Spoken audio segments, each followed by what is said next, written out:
میرے حدیث کہتے ہیں جناب سکینہ نے جو فرمایا کہ نیند آئے گی جب آپ کی بو پاؤں گی بابا، میں رات کو مقتل میں چلی آؤں گی بابا۔ فرمایا کہ زیدانیاں نکلتی نہیں بابا، ہم دشت میں ہوں گے، اب یہ سر وہاں ہماری ڈیوٹی۔ ہاں عزادارو، آپ اندازہ لگائے، یہی سکینہ ہے کہ روایت میں مقتل میں یہ ملتا ہے کہ شام غریبہ میں جب جناب مختار نے شبل سے سوال کیا کہ یہ بتاؤ کہ کربلا میں کبھی تمہیں پچھتاوا بھی ہوا ہے؟ تو اس نے کہا کہ ہاں ایک موقع تھا جب قیدی میں آگ لگ گئی اور دیکھا ایک بچی ہے، اس کے کانوں میں گوشوارے ہیں۔ ہم قریب آگے بڑھے، ہم نے کہا گوشوارے کو اس بندے کو دے دو، لیکن بچی پیچھے ہٹی۔ کہا ہم نے جو ہے تازیانہ ہاتھ میں لے کر جیسے حرکت دیا، ہم نے کہا جلدی کرو۔ تب اس بچی نے یہ کہا کہ ہم نے بندے اتارنا نہیں آتا، کیا زیادہ بندے کو کھینچا۔ دیکھیں شہزادی سکینہ کے کانوں سے گوشوارے چھیلے گئے، خون جاری ہے۔ آپ نے دیکھا ہے نا، ماتم کرتے ہیں، زنی کرتے ہیں، کما کرتے ہیں، کٹ جاتا ہے، لوگ جو ہے سروں پہ پٹی باندھتے ہیں، لیکن ہائے سکینہ کانوں سے گوشوارے چھیلے گئے۔ ہاں شمل تواجے لگا رہا ہے۔ آپ اندازہ کریں کہ سکینہ جو ہے کٹے ہوئے سر سے یعنی لاش حسین سے لپٹی ہوئی بیٹھ کر رہی ہے۔ وہ موقع کہ جب شہزادی زینب تلاش کر رہی، سب بچے ہیں لیکن سکینہ نہیں ہے شام غریبہ، اور جب شہزادی زینب ام کلثوم چلی ہے، کیا دیکھا کہ جناب سکینہ لپٹی ہوئی بابا کی لاش بیان کر رہی ہے۔ شہزادی نے سوال کیا بیٹی کیسے پہچانا؟ کٹے ہوئے سر سے آواز آئی الیہ الیہ سکینہ، سکینہ میرے قریب آؤ، اور جناب سکینہ لپٹ کر لاش حسین سے بیان کر رہی ہے۔ بابا خیمے میں آگ لگا دی گئی، تازیانے لگائے گئے۔ آزادارو اب لٹا ہوا قافلہ چلا، اور یہی سکینہ آپ اندازہ کرے ایک رسن 12 گلے ہیں، اور یہی سکینہ ہے کہ کبھی پنجوں کے بل کھڑی ہو جاتی ہے۔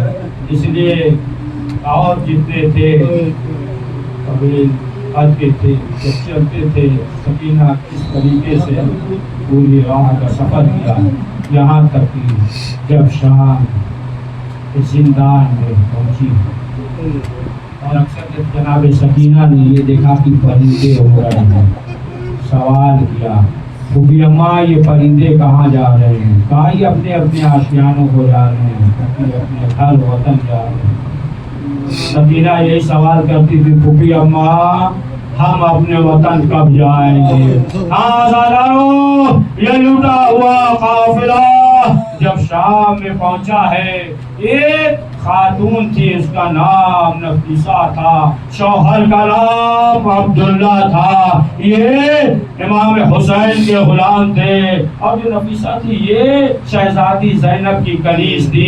امام حسین نے انہیں آزاد کر دیا تھا، اولاد نہیں تھی، انہوں نے نذر کیا، یہ کہا کہ اگر بیٹا ہوگا تو ہم حسین کے غلامی میں دیں گے، اگر بیٹی ہوگی تو شہزادی زینب کے کنیزی میں دیں گے۔ یہ آزادارو یہ شام چلے گئے اور وہاں پہ رہنے لگے، یہاں تک کہ ایک مرتبہ عبداللہ جب گھر سے باہر نکلے کیا منظر دیکھا ایک 4 سال کی بچی ہے، دامن جلا ہوا ہے، چند بیویاں ہیں۔ اب عبداللہ دوڑتے ہوئے گھر پہ آئے اور آنے کے بعد اب بے قرار ہے۔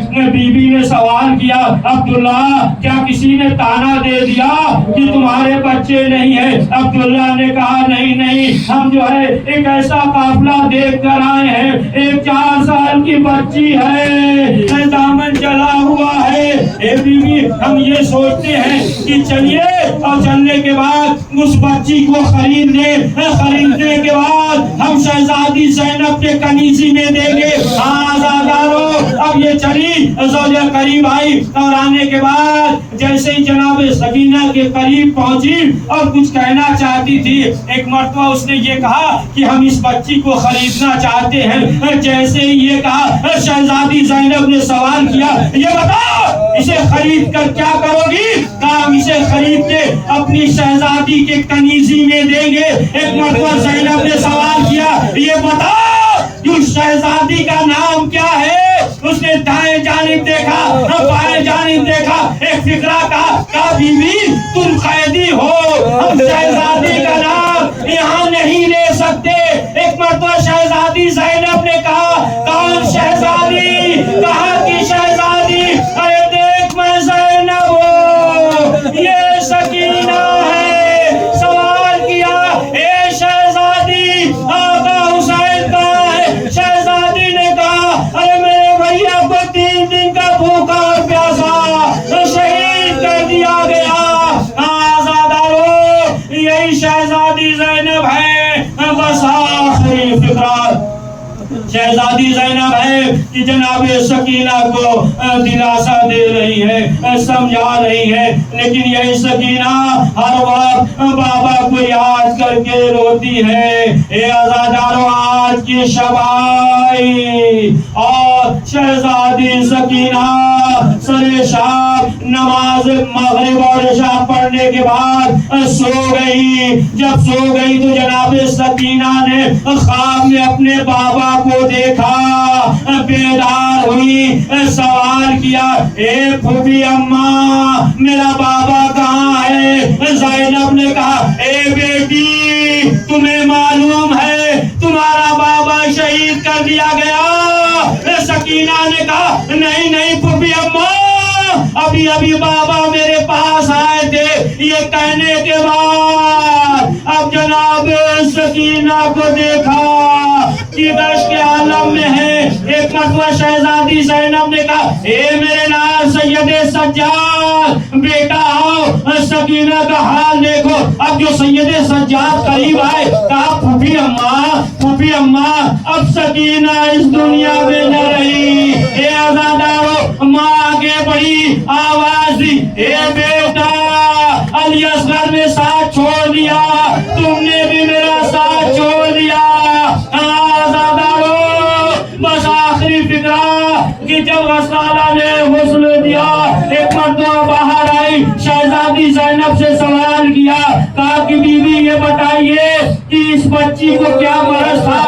زینب تڑپ گئی، ارے تم نے کیا کہا؟ کیوں کہا؟ کہا کہ اس کے جسم پہ نیل کے نشان ہیں۔ زینب نے کہا نہیں یہ بچی مریض نہیں تھی، اتنے تازیانے لگے۔ یہی سکینہ کہ سید سجاد کے ہاتھوں میں ہتھکڑی، پاؤں میں بیڑیاں اور سپرد لحد کیا، بس آخری فکرہ۔ اے آزادارو جب یہ قافلہ جانے لگا، ایک مرتبہ شہزادی زینب نے کہا، جب رہائی کے بعد جانے لگا شہزادی زینب نے کہا اے میرے نال سید سجاد اور رباب نظر نہیں آتی۔ سید سجاد نے کہا پھوپھی اماں ہمیں معلوم ہے کہ ماں کی ڈر ہے۔ اے آزادارو کیا دیکھا؟ جناب رباب سکینہ کے قبر سے لپٹی ہوئی بیان کر رہی ہے، اے بیٹی اٹھو، تمہیں وطن جانے کا بہت شوق تھا۔ ایک مرتبہ رباب نے شام کی بچیوں سے کہا ارے جب تمہیں موقع مل جائے شام کے وقت آنا، چراغ روشن کر دینا، قبر میں پانی